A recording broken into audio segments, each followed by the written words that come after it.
You wake up, reach for your phone almost without thinking, and before your feet touch the floor, someone or something has already begun shaping your day. A headline nudges your mood, a notification pulls your attention, a recommendation tells you what to watch, what to fear, what to buy, who to admire, and sometimes even who to hate. It happens so quietly that it doesn't feel like manipulation. It feels like choice. That's what makes this moment so unsettling. Not because the world suddenly changed overnight, but because the change has become nearly invisible. The greatest transformations in history rarely announce themselves with fireworks. They arrive disguised as progress, convenience, or necessity. By the time people realized what had happened, the old world already existed only in memory. Maybe you felt it without knowing how to describe it. A strange sense that life is accelerating while meaning seems to be slipping away.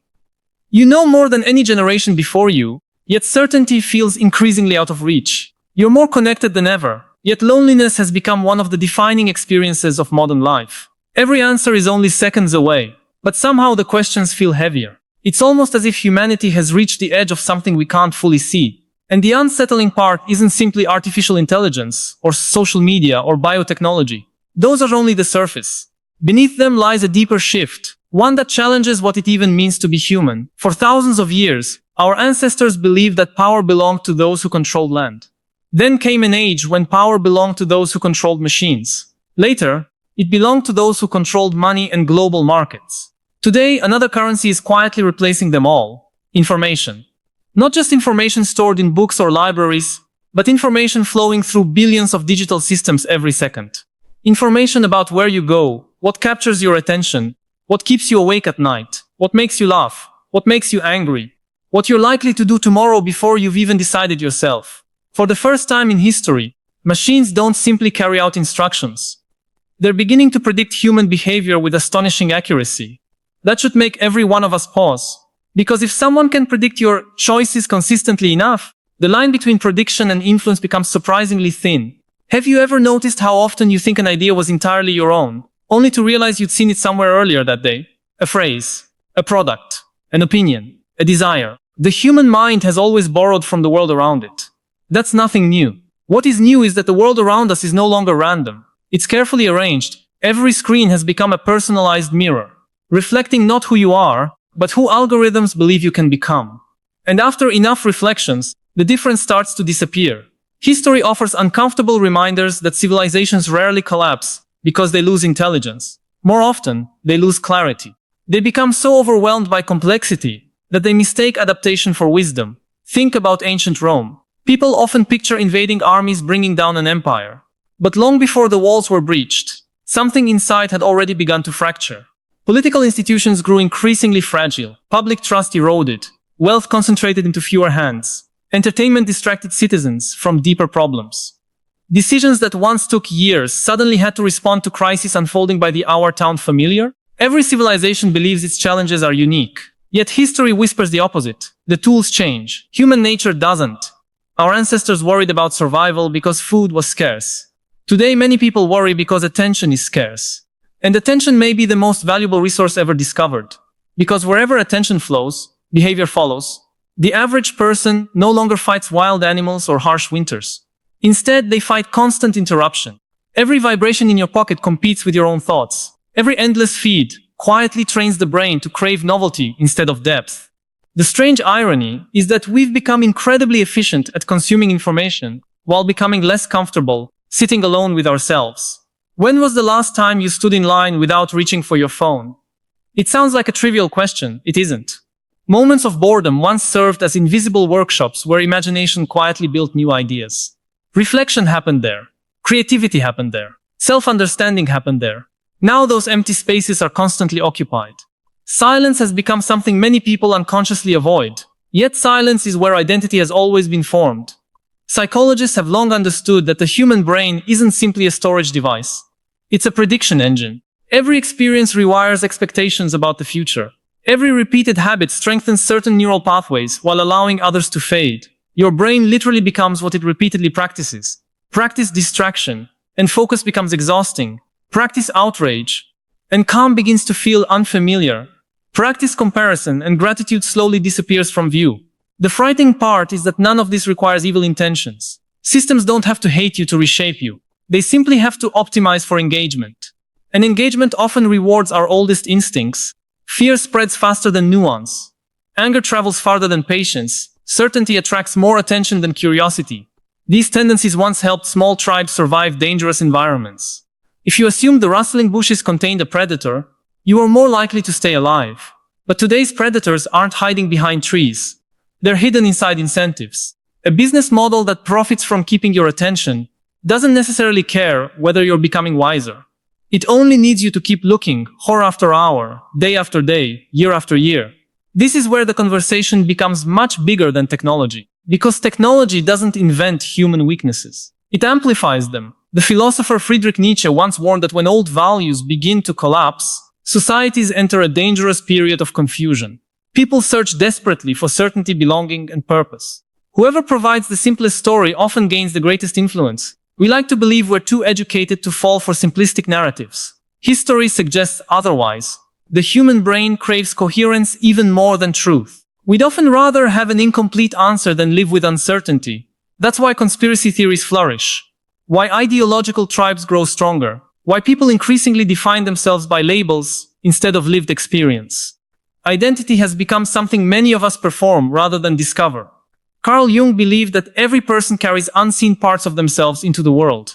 The more those hidden aspects remain unconscious, the more likely they are to control our lives without our awareness. Now consider what happens when billions of people constantly project carefully edited versions of themselves online. We don't merely hide from others, we begin hiding from ourselves. The distance between who we are and who we perform slowly widens. Maintaining that performance becomes exhausting.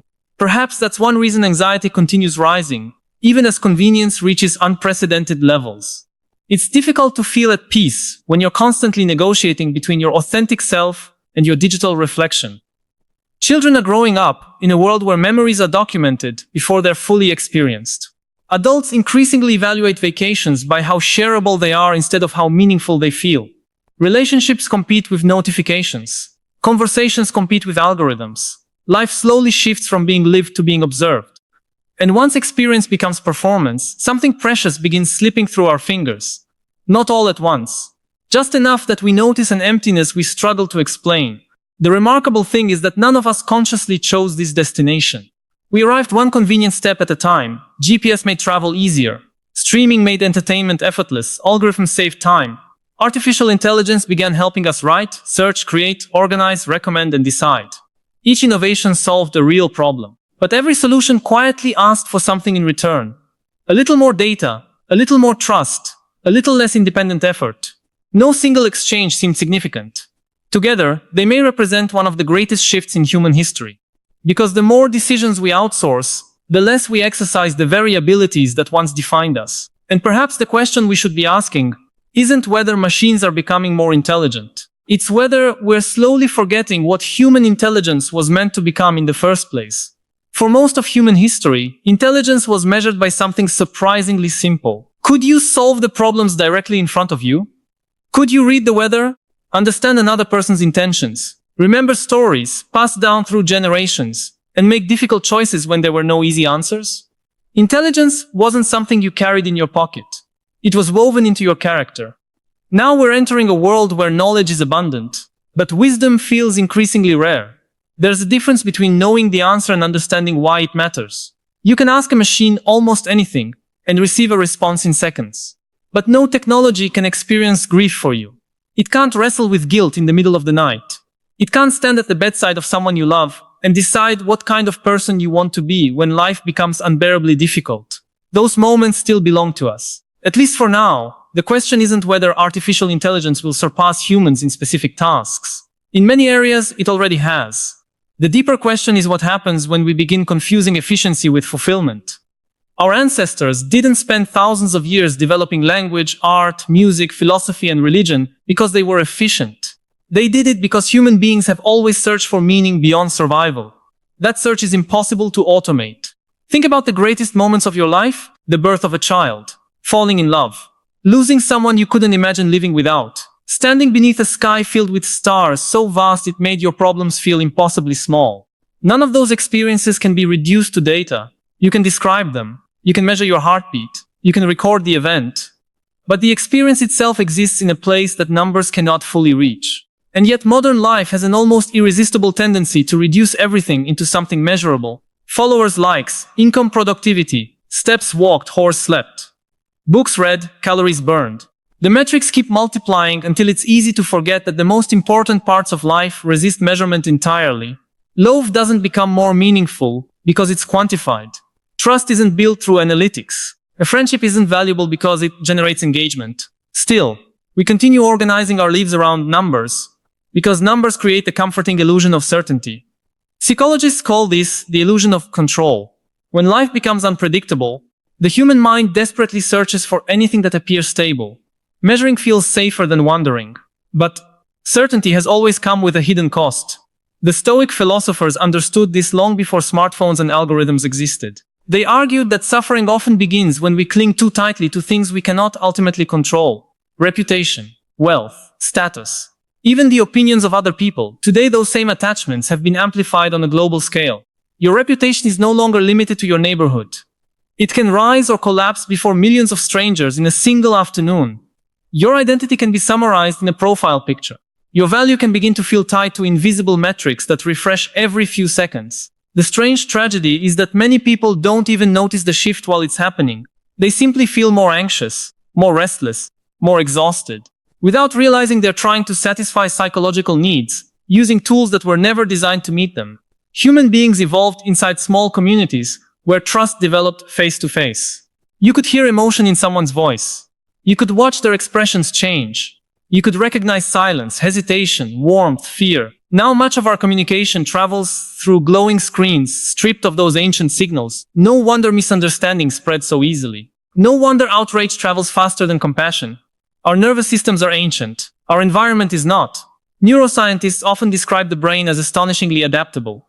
That's one of humanity's greatest strengths. But adaptation has a shadow side. We don't simply adapt to healthier environments. We also adapt to unhealthy ones. Spend enough years surrounded by constant stimulation, and silence begins to feel uncomfortable. Spend enough time receiving endless validation, and ordinary life starts feeling invisible. Spend enough time outsourcing memory, navigation, decision-making, and creativity, and the effort required to think deeply can begin to feel almost painful. The brain economizes. It conserves energy wherever possible. Convenience slowly becomes dependency. And dependency rarely announces itself. It whispers. It tells you that checking your phone one more time won't matter. That another recommendation will save time. That another shortcut will make life easier. Most of the time, it's right. Until one day you realize you've become incredibly skilled at reacting, and strangely unfamiliar with reflecting. Have you ever caught yourself unlocking your phone without remembering why? That tiny moment says something profound. It reveals how habits can continue long after conscious intention has disappeared. Behavioral psychologists have spent decades studying this phenomenon. The human brain loves automatic routines because they reduce mental effort. Once a behavior becomes habitual, it bypasses much of our conscious awareness. Now, place that ancient tendency inside an environment carefully engineered to encourage repetition. The result isn't merely addiction. It's something subtler. It's the gradual relocation of attention away from your own intentions and towards someone else's design. This is why the conversation about technology can never be reduced to whether it's good or bad. Fire transformed civilization. So did agriculture during printing presses. Electricity, the internet, none of them were inherently moral. The real question has always been whether human wisdom grows as quickly as human capability. History offers uncomfortable reasons to doubt that it does. The 20th century produced breathtaking scientific achievements. Humans split the atom, landed on the moon, decoded DNA, and connected continents through invisible signals. It also witnessed industrialized warfare on an unimaginable scale. The same intelligence that cured diseases also built weapons capable of ending civilization. Knowledge expanded. Characters struggled to keep pace. Perhaps that's the oldest lesson history keeps trying to teach us. Power magnifies whatever already exists inside the human heart. If compassion grows, power becomes healing. If fear grows, power becomes oppression. Technology doesn't decide which path we take. People do, or at least they always have. But what happens when decisions increasingly emerge from systems too complex for any individual to fully understand? Artificial intelligence is beginning to recommend prison sentences, approve loans, screen job applicants, diagnose illnesses, detect emotions, predict consumer behavior, and influence elections through subtle personalization. Many of these applications genuinely improve lives. Lives are saved, time is recovered, mistakes are reduced, Progress is real. And yet every layer of automation introduces another question that previous generations never had to ask. If a machine makes a decision that changes your future, who carries the moral responsibility? The engineer, the company, the government, the algorithm? Or does responsibility slowly dissolve until no one feels accountable anymore? Throughout history, moral responsibility has depended upon a simple assumption, that human beings remain conscious participants in their choices. But increasingly, we find ourselves surrounded by systems whose complexity exceeds our ability to fully comprehend them. That's not merely a technological challenge, it's a philosophical one. Centuries ago, Marcus Aurelius reminded himself that every morning he would encounter people driven by ignorance, selfishness, fear, and pride. His advice wasn't to hate them. It was to understand that human beings often act without seeing themselves clearly. That observation feels almost prophetic today, because the greatest danger may not be malicious people controlling powerful technologies. It may be ordinary people surrendering small pieces of awareness until they no longer recognize how much of their lives is being guided for them. Freedom rarely disappears all at once. More often, it fades through convenience. One recommendation, one automated choice. One personalized feed, one invisible prediction at a time. By the time anyone notices, dependence already feels normal. And perhaps that's why this moment feels different from every technological revolution before it. Previous inventions extended human muscles. Then they extended our senses. Now they're beginning to extend, and sometimes replace, the processes we once believed belonged only to the human mind. That changes the conversation entirely. Because once a civilization begins outsourcing judgment itself, it isn't merely changing its tools. It's changing its understanding of what it means to be human. And whether we realize it or not, every one of us is helping write that definition with the choices we make every single day. Maybe that's why so many people carry around a quiet feeling they can't quite explain. On the surface, life keeps improving. Our devices become faster. Our homes become smarter. Our cars can almost drive themselves. We have access to more knowledge than the greatest libraries in history ever contained.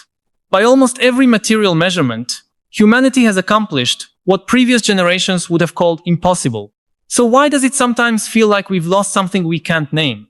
Perhaps because progress answers the question of what we can do far more easily than it answers what we should do. Those have never been the same question. For thousands of years, every civilization built stories that helped people understand who they were. Myths, religions, traditions, family histories, shared rituals. They weren't just entertainment. They were psychological maps. They gave ordinary people a place in an unimaginably large universe. Today, many of those maps are fading. Some people celebrate that change as liberation. Others mourn it as loss. Most of us live somewhere in between, trying to build meaning in a world where old certainties have weakened and new ones haven't fully arrived. And into that uncertainty steps technology, offering something deeply seductive, not meaning that right. It tells you what to watch next, what to read next, who to date, what route to drive, what song matches your mood. Eventually, perhaps even what career you're most likely to succeed in, what medical treatment you'll need before symptoms appear, or what political message is most likely to persuade you. Each recommendation seems harmless by itself, but life isn't shaped by one decision. It's shaped by thousands of tiny ones. Have you ever wondered how much of your day truly belongs to you? Not your schedule, not your obligations, your attention, your curiosity, your inner world. Because attention isn't just where you spend time. It's where you build your identity. Whatever consistently captures your attention eventually begins shaping your beliefs, your fears, your desires, even your memories. Neuroscientists have discovered that memory isn't a perfect recording of the past. Every time we remember something, we reconstruct it. We edit it, often without realizing it. New emotions blend into old experiences. Repeated stories become stronger than forgotten truths. In other words, your past is more flexible than it feels.